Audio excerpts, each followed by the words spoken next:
Now, Netflix is splitting off its DVD by mail service, and investors reacted rather strongly today. After rallying more than 5%, the stock, Netflix, closing down more than 7% on the day, capping 3 days of trading that have resulted in a 30% drop in the share price. Last night, Netflix CEO Reed Hastings sent an email to subscribers apologizing for how the company has communicated both the changes in service and its recent price increases. Joining us to talk about it is Brad Adgate. He's Director of Research at Horizon Media. He has covered media for more than 30 years and has been named a Media Industry All-Star by Media Week magazine. He's a frequent guest here on Street Smart. Good to have you back. Hey, thanks. Thanks, Carol. I have to tell you, somebody sent me this letter this morning from Netflix. Actually, Matt did. And I'm reading it. I'm thinking, is this for real? I mean, you've been studying media for a long time. Surprising to have a CEO kind of come out and really apologize like we did? Yeah, it's kind of like a personal touch, I guess. You know, people think he's kind of like Steve Jobs, and in many ways, Netflix is like Apple. You know, Wall Street loves them, and consumers love them. And here we've seen a misstep, and you're seeing that consumers are very annoyed with them. You know, when they raised the rate increases, tens of thousands of people on social media outlets spoke about the rate outrage. You know, you talked about the stock price; it's down now 50% from a high just a couple of months ago in July. And you know, Nielsen did a study a couple of months ago in March, long before this whole snafu came about. 90% of consumers rated Netflix excellent or very good. I doubt that they would do that in this environment. Let's ask one consumer, Matt Miller.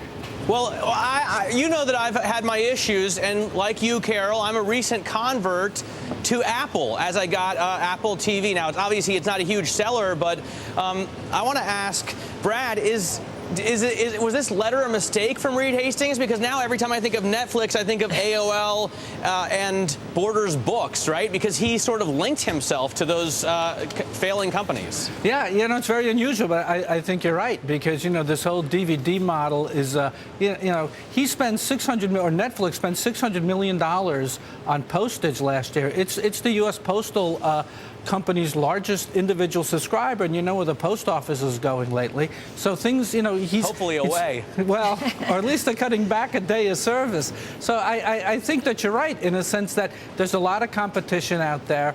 There's, you know, things like Apple, Hulu, Blockbuster's now back in the game with brick and mortar and streaming and also DVD by mails. So I think if you're Netflix, I think you have to take something positive. And I think, you know, for shareholders, I think one of that is they're rolling out their service in the Caribbean and Latin America. There are 215 million potential subscribers there. You know, they don't have a really big global footprint, just Canada and the U.S. And I think also, you know, that there are other areas that you got to look at. He's now on the Facebook board, and so, you know, he could sit there and use Facebook with 150 million active users in the U.S. to kind of like sit and talk about. People love to talk about movies. If he can kind of partner with them and you know, perhaps increase the, you know, change the subscriber count from that drop from 1 million to 24 million to 150 million. Let me remind, you know, Matt, you referenced, you know, how he identified himself with AOL and Borders. He actually wrote in his letter to subscribers, most companies that are great at something like AOL, dial-up, or Borders bookstores do not become great at new things people want, streaming for us. So that's the reference.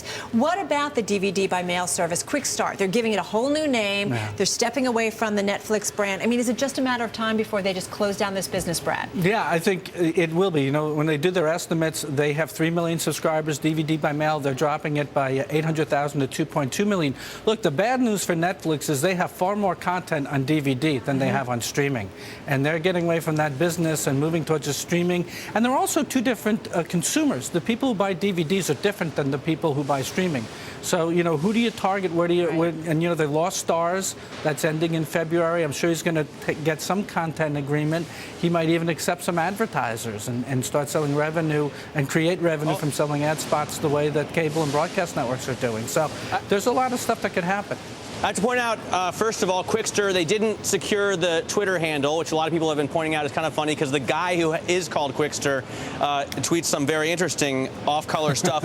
Also, I can't remember what it is from business school, but you have Shooting Star, which you want, you have Cash Cow, which you'll deal with, and whatever's under that seems to be the DVD business. I mean, who's going to use DVDs anymore? It's like an 8-track tape. Yeah, no, you're right. You know, the one thing that if you look at some of the companies, you know, they tout that Blu-ray is the future of that. You know, the number of DVD sales has dropped from 20 billion in 2006 to 14 billion last year. And, you know, Blu-ray hasn't compensated for that. So what they're saying is on Blu-ray, you can get all these added values. You can get all this other content that you can't get from streaming video. And also they're selling video games. They're renting video games. But, you know, really Redbox is a pretty strong competitor to that whole DVD. Unless you're buying, you know, 8 or 10 DVDs a month, you get a better deal with Redbox than walking past the kiosk, and 270 million people do that every day. Well, I will say the Netflix story just gets more and more interesting, and we're not done. Brad, we got to run. Thank you so much, Brad Adgate. We appreciate it.